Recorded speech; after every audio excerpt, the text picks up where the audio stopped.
Morbi cable bridge દુર્ઘટના કેસમાં જયસુખ પટેલની વધી શકે છે મુશ્કેલી।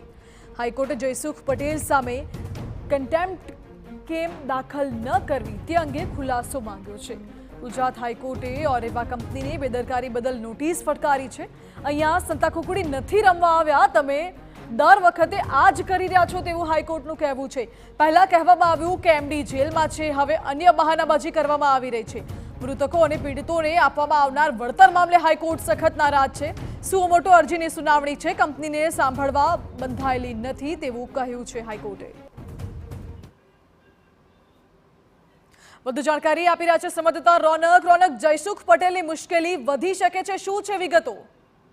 બિલકુલ થી માનસી, જે પ્રકારે મોરબીમાં કેબલ બ્રિજ ઉપર જે વેકેશનના સમયે મનોરંજન કરવા માટે લોકો પહોંચ્યા હતા અને અંદાજિત 135 થી વધુ લોકોના મોત થયા હતા અને ત્યારબાદ જે પ્રમાણે ગુજરાત હાઈકોર્ટ દ્વારા સુઓ મોટો અરજી લેવામાં આવી હતી અને વિગતવાર આ મામલે સુનાવણી ચાલી પણ રહી હતી, પરંતુ ગત સુનાવણી દરમિયાન જે મૃતકો અને પીડિતોના વળતર તથા તેમના રખરખાવ માટે જે વળતર આપવાનું છે તેની ચર્ચા ચાલી રહી હતી। ત્યારબાદ ગુજરાત હાઈકોર્ટે ઓરેવાને કેટલાક જે આદેશો છે તે આપ્યા હતા અને તે આદેશોને કમ્પ્લાય કરવાની જે વાત હતી, ત્યારબાદ આજે જ્યારે ગુજરાત હાઈકોર્ટમાં સુનાવણી હાથ ધરાઈ ત્યારે કોઈ પણ એફિડેવિટ છે તે રજૂ કરવામાં આવી ન હતી અને ઓરેવા કંપનીનું આ પ્રકારનું વલણ જોઈને જે છે તે હાઈકોર્ટ દ્વારા સખત નારાજગી પણ વ્યક્ત કરવામાં આવી હતી। આ ઉપરાંત ગુજરાત હાઈકોર્ટે આજે સખત ટકોર કરી અને ગુજરાત હાઈકોર્ટ તરફથી એ પણ કહેવામાં આવ્યું છે કે આ જે ઘટના છે જેમાં 135 થી વધારે લોકોએ પોતાના જીવ ગુમાવ્યા છે તેના એકમાત્ર જવાબદાર મોરબી છે, ઓરેવા છે, માફ કરશો। જે પ્રમાણે એસઆઈટી નો રિપોર્ટ આવ્યો છે તે પણ વાંચ્યો છે અને સખત બેદરકારી ઓરેવાની છે તે રખરખાવમાં સામે આવી છે।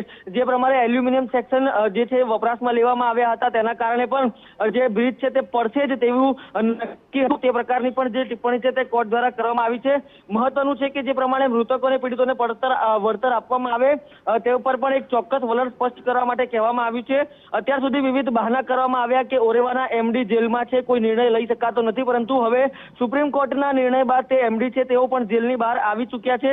આ ઉપરાંત જ્યારે એમડી ના જે વકીલ છે તે દલીલ કરી રહ્યા હતા ત્યારબાદ ગુજરાત હાઈકોર્ટનું કહેવું હતું કે આજે જે ચાલી રહી છે તેની સુનાવણી પ્રકારે તેમને સાંભળવાની રહેતી નથી। જે પ્રકારે કોર્ટ આદેશ છે તેનું જે પાલન છે, આ સમગ્ર વાતને ધ્યાને લઈને કોર્ટ તરફથી હવે અંતિમ સમય આપવામાં આવ્યો છે અને તેમાં પણ જે નોટિસ છે તે ઇસ્યુ કરવામાં આવી છે અને જયસુખ પટેલ સામે શા માટે કન્ટેમ્પ્ટ નોટિસ છે તે કાર્યવાહી છે તે ન કરવામાં આવે તે પ્રકારનો ખુલાસો પણ માંગવામાં આવ્યો છે। ત્યારે હવે 26 એપ્રિલના રોજ મહત્વપૂર્ણ સુનાવણી છે સાબિત થશે।